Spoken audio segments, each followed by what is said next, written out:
The Immigrant o El sueño de Ellis, estrenada en 2013, fue dirigida por James Gray. Si bien el film no fue muy celebrado, considerado fallido, tiene un gran valor ético y estético al narrar con detalle la situación a la que están expuestas las mujeres que migran. La protagonista es Marion Cotillard, talentosa actriz que suma un fuerte componente emocional al interpretar a Ewa Kibułska, una inmigrante polaca que llega junto a su hermana enferma a Estados Unidos. La película fue filmada en celuloide en 35 mm y escrita por el mismo director junto a Richard Menelo. Ambos escribieron también Two Lovers, con Gwyneth Paltrow y Joaquin Phoenix. Menelo murió de un infarto a los 60 años, antes que The Immigrant se estrenase en el Festival de Cannes de mayo de 2013. La primera imagen con la que se abre la película es la Estatua de la Libertad enfocada de espalda, o dándole la espalda a quien parece ser el siniestro personaje que encarna Joaquin Phoenix. En la fila de admisión se separa a Eva de su hermana, quien tiene que hacer cuarentena tras ser diagnosticada con tuberculosis. En ese instante empieza una nueva serie de adversidades para la protagonista. Tras sufrir una violación múltiple en el barco, se la tilda de una mujer con poca moral, un ejemplo claro de culpabilización de la víctima, y sin dinero se le denega la entrada a los Estados Unidos. Con estos tratos vemos la deshumanización que padece por ser extranjera y mujer. Camino a la deportación conoce a Bruno, el papel de Joaquin Phoenix, quien aportó al personaje un estilo más ambiguo, presentándose amanerado y pseudo elegante, no tan explícitamente burdo, con el fin de ocultar los hilos de su manipulación. Se revela con disimulo la connivencia entre el proxeneta, que está como al acecho en el puerto esperando cazar a una presa débil, y un agente del Estado que, siendo sobornado, evita la deportación de la protagonista. En esta escena se esclarece el poder real del proxenetismo bajo la protección policial y la indiferencia intencionada del Estado. A base de mentiras, Bruno capta a Eva. Es interesante el film porque denuncia cómo el sistema prostituye a las mujeres. Eva no hace nada de forma voluntaria. Atrapada en un callejón sin salida, con deudas frente al tratamiento que necesita su hermana y sin contención familiar ni papeles, sigue las indicaciones de Bruno, que actúa de manera extorsiva a través de una conducta psicopática que intenta aparentar una falsa salvación de la víctima. Tal es así que Bruno le dice a Eva que es una mujer con suerte. La película remarca el año en que está ambientada la historia, en el albor de los años 20, pero la detallada y precisa puesta en escena, al igual que el vestuario, tiene una fuerte carga evocativa que se expresa por sí sola.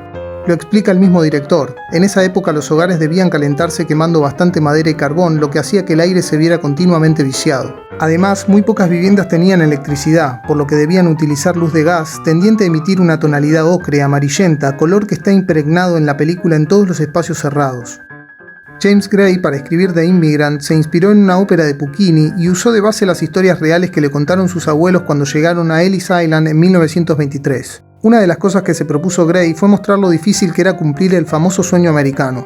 Sus abuelos, por ejemplo, murieron sin saber hablar bien inglés y con una profunda melancolía por el lugar que habían dejado. De alguna manera, su propósito fue desmitificar esa idea fantástica, extraordinaria, del discurso fácil y prefabricado del inmigrante que llegó a Estados Unidos y le fue bien y prosperó. La épica travesía que cuenta Elia Kazan en su libro, que después llegó al cine en 1963 con el título de América, América, ilustra las enormes dificultades que debe afrontar Stavros, el protagónico de Stathis Gialelis, para emigrar hacia una región libre de la opresión turca. Otra epopeya cinematográfica es Los Emigrantes, de 1971, y su secuela Los Colonos o La Nueva Tierra, de 1972.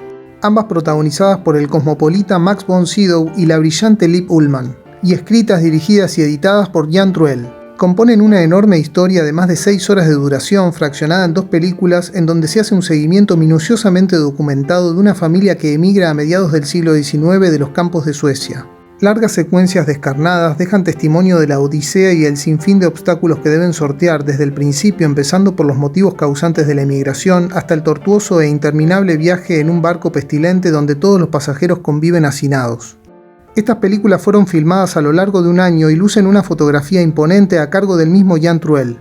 Las imágenes y su compaginación trascienden lo visual, llegando a todos los sentidos. En ellas está impresa la crudeza del destierro, el frío y el hambre, la desesperación y la lucha por la supervivencia alrededor del abismo de la naturaleza. En The Immigrant, instalada en un centro urbano pero igualmente cruda, Eva sufre una evidente cosificación de parte de su proxeneta que, junto a los clientes, algunos policías, le quitan el deseo y la posibilidad de elección, al punto que llega a expresar «ya no soy nada». Lejos de romantizar la prostitución, la película enfatiza en develar la existencia de una red donde los hombres dominan, oprimen y explotan a mujeres pobres pudiendo comprar sus cuerpos. La red de trata, sin el agravante del secuestro, no deja de tener a sus víctimas recluidas. Suele pensarse que una mujer víctima de trata está encadenada a los barrotes de una cama, cuando en realidad este tipo de encadenamiento tiene más que ver con un sometimiento psicológico, con el abuso de una situación de vulnerabilidad.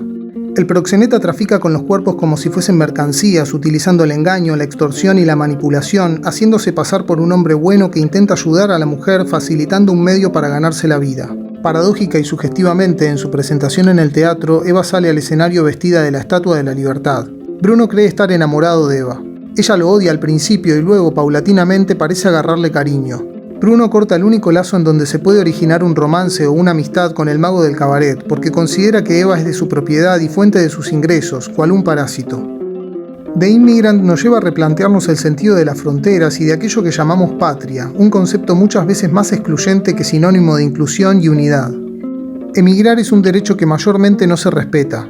Se puede pensar en ser ciudadanos del mundo y no de una nación, que generalmente está subordinada a los intereses de la clase dominante y lejos del pueblo. Sobre el final del film, el deseo de redención del director se hace presente. Bruno declara todas sus atrocidades, mostrando de este modo una especie de arrepentimiento, algo poco probable y bastante inverosímil dentro de la lógica del personaje. Se produce entonces una especie de perdón. El último plano se acomoda para dividir la pantalla, formando un encuadre díptico y así mostrar en el reflejo el sector oscuro del que sale Bruno después de haber expuesto su confesión, en contraste con el fondo luminoso de la ventana donde las hermanas Cybulski se dirigen hacia un futuro incierto representado por una tierra cubierta de niebla en el horizonte. Esta película, más allá de su calidad ética, estética y narrativa, da cuenta de cómo la prostitución elige a sus propias víctimas diseñando un sistema que vulnera todos los derechos de las mujeres.